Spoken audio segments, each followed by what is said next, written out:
अस्सलाम वालेकुम स्टूडेंट्स। आज के इस लेक्चर के अंदर जो है हम चैप्टर नंबर 8 का टॉपिक नंबर 7 उसका सेकंड पार्ट जो है उसको स्टडी करेंगे। हम अपनी प्रीवियस वीडियो के अंदर अपने प्रीवियस लेक्चर के अंदर जो है अल्काइंस के डिफरेंट केमिकल रिएक्शंस को स्टडी कर चुके हैं। उसके अंदर हमने जो है फर्स्ट पार्ट जिसका एडिशन रिएक्शंस थे अल्काइंस के उनको स्टडी किया था। तो आज की इस वीडियो के अंदर जो है हम इसका जो सेकंड पार्ट है जो इसके अंदर हम ऑक्सीडेशन जो रिएक्शंस होंगे उनको स्टडी करेंगे। तो आइए स्टार्ट करते हैं आज के इस लेक्चर को।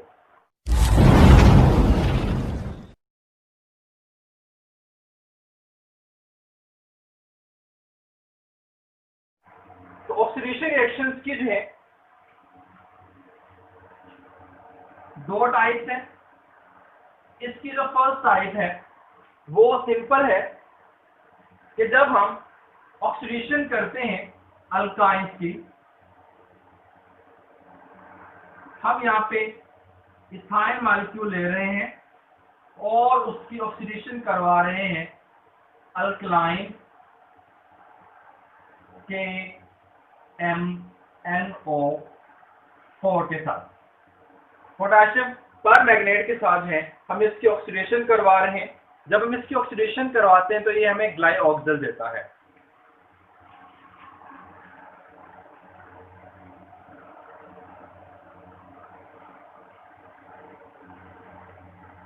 और जब इस ग्लाइऑक्सिल की फर्दर ऑक्सीडेशन की जाती है तो इससे हमें ऑक्सैलिक एसिड जो है वो मिलता है। तो सिंपल आप इसको ये कह सकते हैं कि हमने जो है एक अल्काइन लेना है या सिंपल हमने एसिटाइलिन लेनी है या इथाइन लेना है, हमने उसकी अल्काइन के MnO4 के साथ ऑक्सीडेशन करके ऑक्सैलिक एसिड बनाना है। या आप लोगों से शॉर्ट क्वेश्चन पूछा जा सकता है पेपर में कि prepare oxalic acid from ethyne, from alkyne, from acetylene. ये तीनों तरह से जो है वो आप लोगों से क्वेश्चन पूछा जा सकता है कि आपने अल्काइन से ऑक्सैलिक एसिड बनाना है, आपने एसिटाइलिन से जो है ऑक्सैलिक एसिड बनाना है, या आपको ये क्वेश्चन आ सकता है कि आपने इथाइन से ऑक्सैलिक एसिड को प्रिपेयर करना है, तो उसका मेथड क्या है। सबसे पहले हम क्या करेंगे, हम एक अल्काइन ले लेंगे। सिंपली हम बात करेंगे यहाँ पे इथाइन की या एसिटाइलिन की।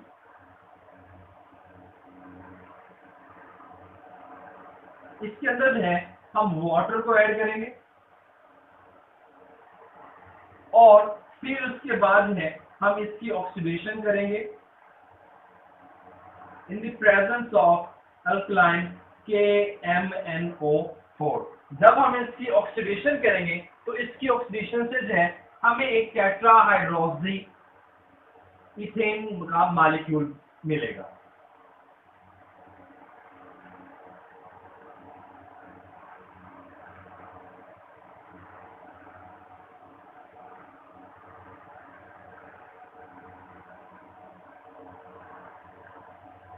This is tetrahydroxy ethane molecule. अब इसको मैंने टेट्राहाइड्रोक्सी इथेन क्यों कहा, क्योंकि इसके अंदर है अगर आप देखें तो आप लोगों को जो है 4 हाइड्रोक्सिल ग्रुप नजर आ रहे होंगे, जिसकी वजह से मैंने इसको टेट्राहाइड्रोक्सी इथेन मॉलिक्यूल का नाम दिया है।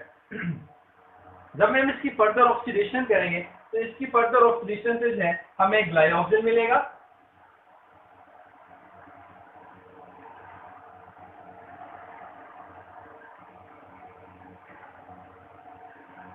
जब इसके अंदर से हम जो है दो वाटर मॉलिक्यूल को क्या कहते हैं यहाँ से रिलीज करते हैं, तो उनको रिलीज करने की वजह से ये ग्लाइऑक्सिल के अंदर कन्वर्ट हो जाएगा।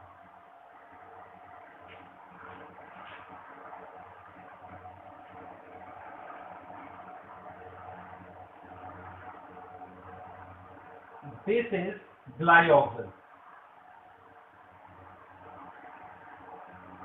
अब इस ग्लाइऑक्सिल को जो है फिर हमने ऑक्सैलिक एसिड के अंदर कन्वर्ट करना है, और वो कैसे करेंगे कि हम इसकी फर्दर ऑक्सीडेशन करेंगे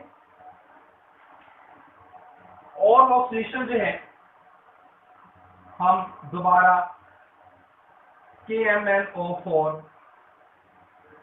इसी की मौजूदगी के अंदर करेंगे तो ये कन्वर्ट हो जाएगा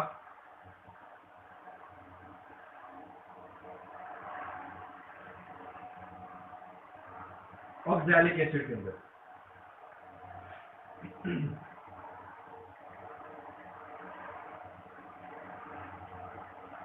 दिस इज ऑक्सैलिक एसिड। तो इस तरह से जो है हम अल्काइन से या इथाइन से जो है ऑक्सैलिक एसिड को प्रिपेयर कर सकते हैं। अब जो सेकंड नंबर के ऊपर जो है हम रिएक्शन स्टडी करेंगे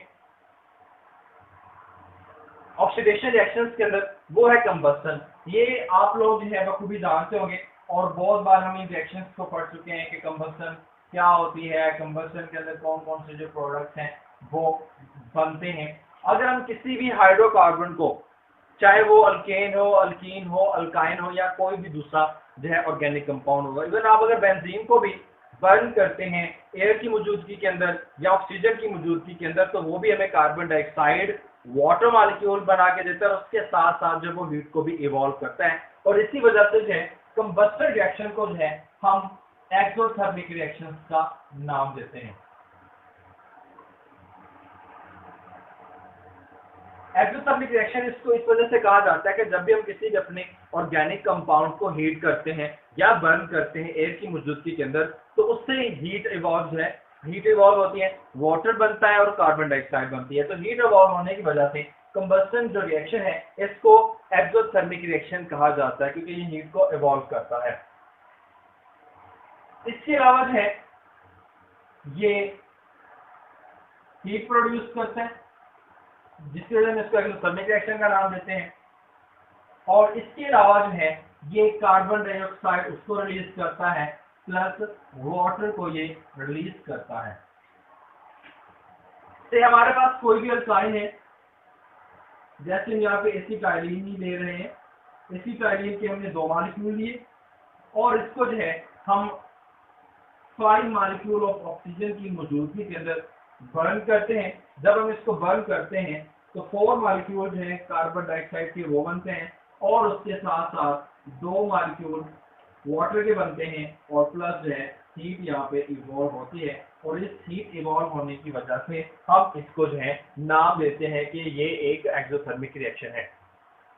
अब यहाँ से जो हीट निकलती है एसिटाइलिन से, तो उस एसिटाइलिन मॉलिक्यूल को जो उस ऑक्सीएसिटाइलिन फ्लेम को जो है हम इस्तेमाल कर लेते हैं वेल्डिंग के लिए या कटिंग ऑफ टूल्स के लिए। हम डिफरेंट टूल्स को कट करने के लिए या जो है वेल्डिंग करते हैं, मतलब हम आयरन की या किसी भी दूसरी जो है वो मेटल की जो हम चीज़ें बनाते हैं, तो उनके अंदर जो है हम जो एसिटाइलिन का जो फ्लेम होता है उसको इस्तेमाल करके वहाँ पे वेल्डिंग का जो काम है वो भी कर सकते हैं इसी हीट को इस्तेमाल करके, या ऑक्सीएसिटाइलिन जो फ्लेम होता है उसको इस्तेमाल करके। इसके बाद हम थर्ड टाइप पढ़ते हैं रिएक्शंस की, जो पॉलीमराइजेशन है।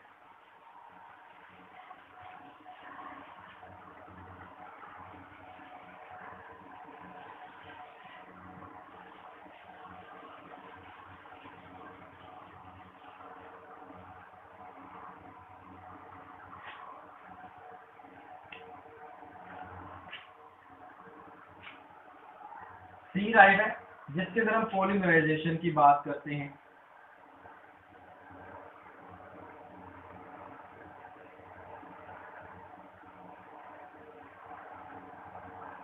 और ये पॉलीमराइजेशन उसी तरह से सिमिलर है जैसे हमने अल्कीन के केस के अंदर पढ़ी थी कि छोटे छोटे जो मॉलिक्यूल्स होते हैं जिनको हम मोनोमर्स का नाम देते हैं, वो मॉलिक्यूल्स मिलकर है बड़े बड़े जो मॉलिक्यूल्स हैं वो बना देते हैं। तो इस प्रोसेस को पॉलीमराइजेशन का नाम दिया जाता है। अब यहाँ पे हमने पॉलीमराइजेशन क्यों करनी है कि इस पॉलीमराइजेशन प्रोसेस के जरिए से जो है हमने सिंथेटिक जो रबर होती है उसको प्रिपेयर करना है। दोस्तों उसको हम कैसे प्रिपेयर करते हैं? सबसे पहले हम एसिटाइलिन के मॉलिक्यूल्स लेंगे, उनको विनाइल एसिटाइलिन के अंदर कन्वर्ट करेंगे, फिर विनाइल एसिटाइलिन से डाइविनाइल एसिटाइलिन बनाएंगे, फिर उस डाइविनाइल एसिटाइलिन को जो है हम इस्तेमाल करके उससे क्लोरोपरीन बनाएंगे और उस क्लोरोपरीन को हम इस्तेमाल करके फिर जो है सिंथेटिक जो रबर होती है उसको प्रिपेयर करेंगे।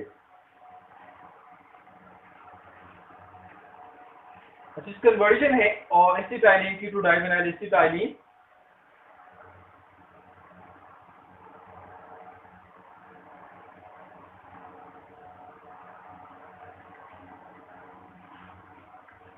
अब इसमें होता क्या है कि when we pass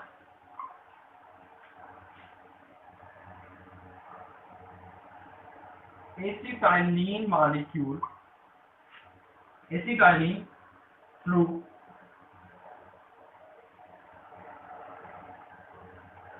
solution of cuprous chloride and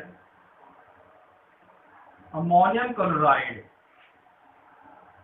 जब हम क्यूप्रस क्लोराइड के सोल्यूशन में से और अमोनियम क्लोराइड के सोल्यूशन में से जो है इसको जो है एसिटाइलिन को गुजारते हैं, तो उस जब गुजारने के बाद फिर हम इसको क्या करते हैं, stand for several hours, for several hours. तो जब हम इसको स्टैंड करते हैं तो स्टैंड करने की वजह से विनाइल एसिटाइलिन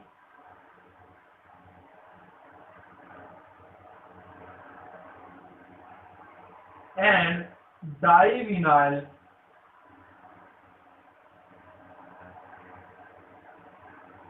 एसिटाइलिन जो है वो बन जाती है।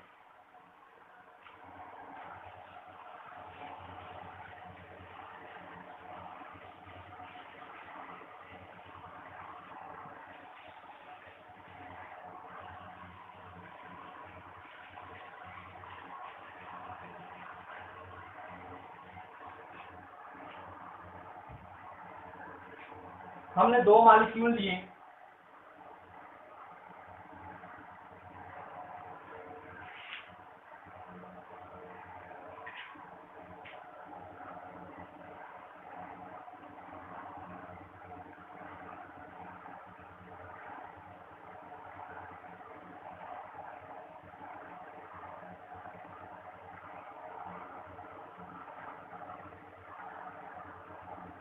एसिटाइलिन के, और इसको जो है अमोनियम क्लोराइड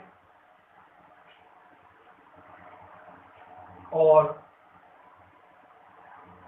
क्यूप्रस क्लोराइड के सोल्यूशन में से गुजारा। सॉरी, ये अमोनियम डाइक्लोराइड है।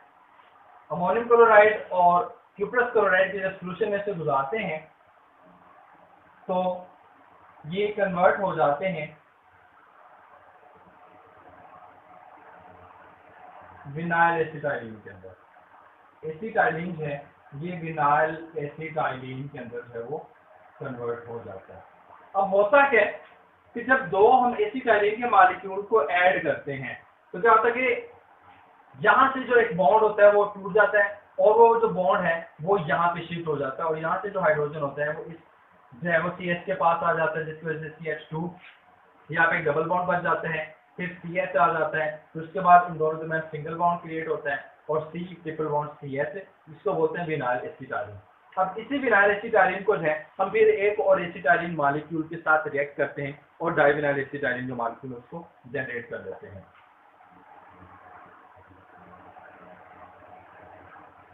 CH2 double bond CH single bond C triple bond CH plus CH triple bond CH। ये है विनाइल एसिटाइलिन और ये है सिंपल एसिटाइलिन। इन दोनों को दोबारा हम अमोनियम क्लोराइड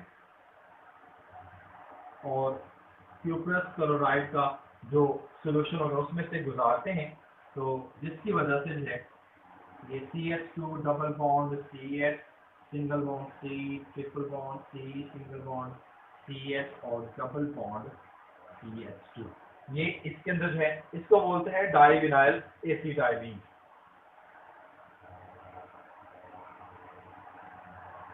डाइविनाइल एसिटाइलिन। अब फिर इस डाइविनाइल एसिटाइलिन को जो है हम कंसंट्रेटेड हाइड्रोक्लोरिक एसिड के साथ ट्रीट करते हैं, जिसकी वजह से जो है ये क्लोरोपरीन के अंदर जो वो कन्वर्ट हो जाती है।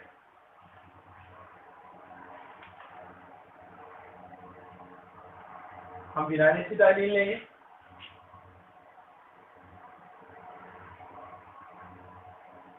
CH double bond CH2 double bond CH single bond C triple bond CH, और इसको हम ट्रीट करेंगे कंसंट्रेटेड हाइड्रोक्लोरिक एसिड के साथ in the presence of cuprous chloride and ammonium chloride solution, जिसके नतीजे में जो है ये CH2 double bond CH single bond C और chlorine double bond CH2, this is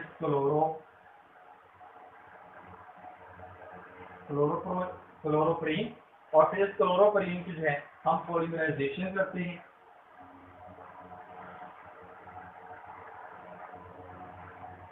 polymerisation, और इसकी पॉलीमराइजेशन से जो है हमें नियोप्रीन मिलती है, और इस नियोप्रीन को जो है हम सिंथेटिक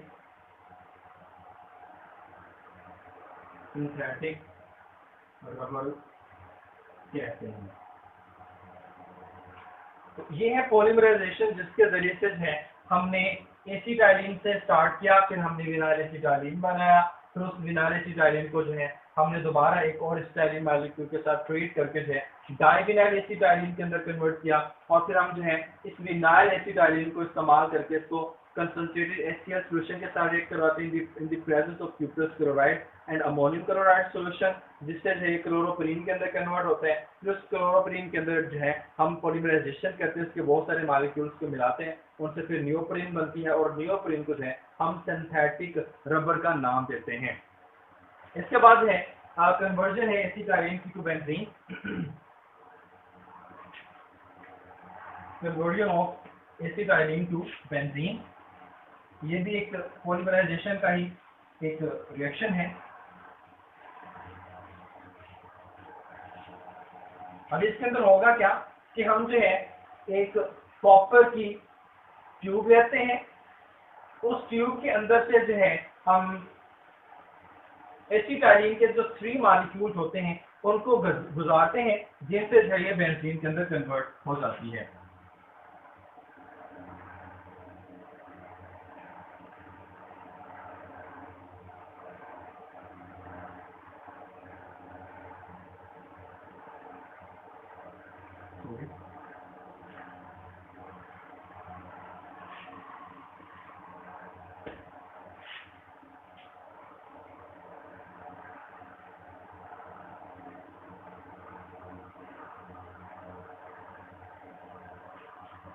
एक मॉलिक्यूल हो गया,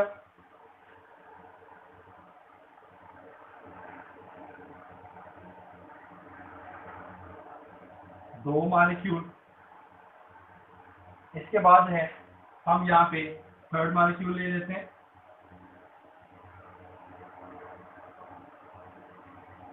ये थर्ड मॉलिक्यूल ले लिया, ये वाला बॉन्ड इस कार्बन के पास, ये वाला इस कार्बन के पास, और ये वाला जो बॉन्ड है वो इस कार्बन के पास आ जाता है, और कॉपर ट्यूब है 300 डिग्री सेल्सियस टेम्परेचर रिक्वायर होता है, और इससे जो है बेंजीन का जो एक मॉलिक्यूल है वो बन जाता है। और ये पेपर के लिहाज से बहुत ही इम्पोर्टेंट है वो एक क्वेश्चन है कि आपने प्रिपेयर करना है बेंजीन को फ्रॉम एसिटाइलिन या फ्रॉम अल्काइन। तो पेपर में बहुत बार ये क्वेश्चन आ चुका है कि जो है एसिटाइलिन से जो है आपने बेंजीन को प्रिपेयर करना है, तो आप उसको किस तरह से प्रिपेयर करेंगे कि आप 3 मॉलिक्यूल लेंगे एसिटाइलिन के, और उसके अंदर आप क्या करें कॉपर ट्यूब जो होगी उसके अंदर से इसको गुजारेंगे एट 300 डिग्री सेल्सियस टेम्परेचर, और आपके पास है जो बेंजीन मॉलिक्यूल है वो बन जाएगा। तो ये था आज का हमारा टॉपिक, जिसके अंदर जो है हमने ऑक्सीडेशन रिएक्शंस को स्टडी किया है, और उसके बाद हमने पॉलीमराइजेशन के जो रिएक्शंस हैं अल्काइंस की उनको स्टडी किया है। आई होप कि आप लोगों को आज का ये टॉपिक अच्छी तरह से समझ आ गया होगा। अगर आप लोगों को ये टॉपिक अच्छे से समझ आ गया और आप लोगों को मेरा ये लेक्चर और मेरी वीडियो पसंद आई है तो प्लीज़ इसे लाइक कीजिएगा, शेयर कीजिएगा, और मेरे चैनल को अगर अभी तक आप लोगों ने सब्सक्राइब नहीं किया तो मेरे चैनल को सब्सक्राइब करें। इंशाल्लाह हम अपने आने वाली वीडियो के अंदर जो है एसिडिक नेचर जो है अल्काइंस की उसको स्टडी करेंगे, और उसके बाद हम जो यूजेज है अल्काइंस के उनको स्टडी करेंगे। तो इंशाल्लाह मिलते हैं नेक्स्ट वीडियो में, तब तक के लिए अल्लाह हाफिज़।